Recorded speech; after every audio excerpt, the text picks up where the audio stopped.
So yesterday I watched Anthony Fauci's hearing, and I came away with a question. Congress has every right, even the responsibility to investigate what happened during our COVID era, what happened during the COVID crisis.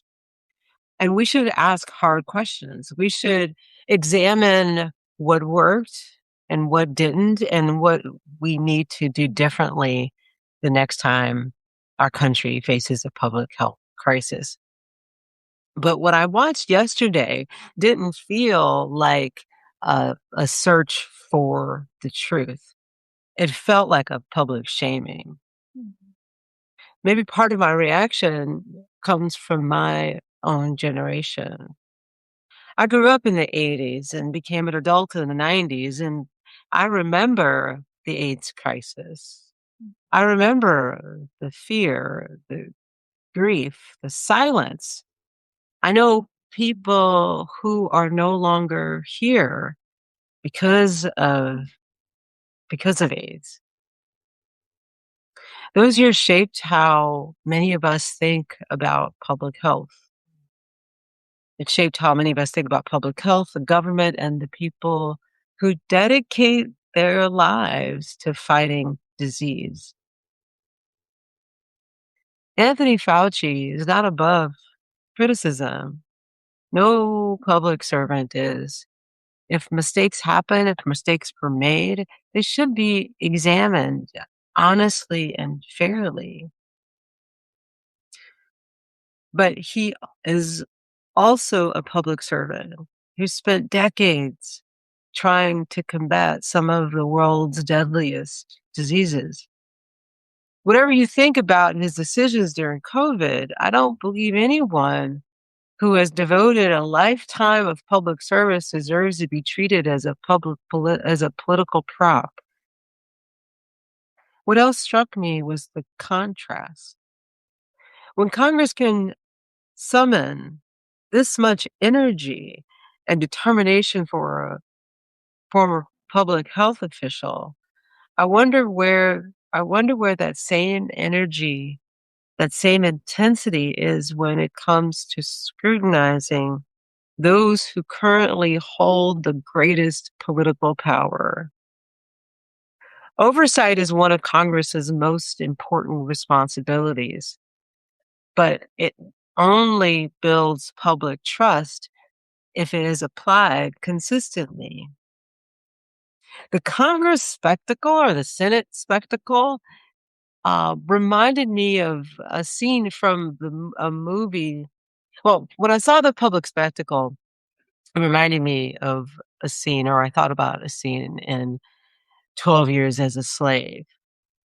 There's a moment where the plantation owner, a white male, of course he was white male, forces his enslaved people out of bed at night to dance for him and his wife.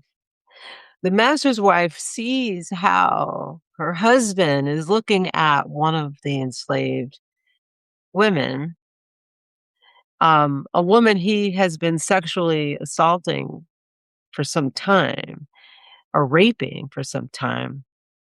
And in that moment, the wife can't touch her husband, can't yell at her husband. She can't confront the man who actually holds the power over her, the man who holds the power over the enslaved woman, and the man who holds the power over the entire household. So she picks up a heavy glass decanter or a skill, something. She picks up something and throws it at the enslaved woman's face, injuring her. And in another scene, that same rage surfaces, and she scratches the enslaved woman's face with her fingernails and then demands her husband beat her. That's what I saw in that hearing room. Congress reaching for the person they can't hit because the person actually holding the power is standing somewhere they don't feel they can touch. Now, I'm not comparing the severity of what happened to the enslaved woman in the movie or in real life, because it is a autobiography. I'm not comparing the severity of what happened to the enslaved woman to a congressional hearing. I'm naming a pattern of displaced power that runs through both. When I think about the Torah's insistence on justice. Justice isn't supposed to depend on who stands before us. And it isn't supposed to change based on popularity. Justice is not supposed to change based on popularity. The standard should be the same for everyone, and this country has a long history of justice not being the same for everyone. You may disagree with me, and that's okay, but I want a Congress that pursues truth more than a spectacle. I want a Congress that does their job, a Congress that pursues truth more than spectacle, and accountability more than scoring political points, accountability more than fake outrage, and justice that is consistent, because that's the only kind of justice worthy of public trust. Y'all have a good day.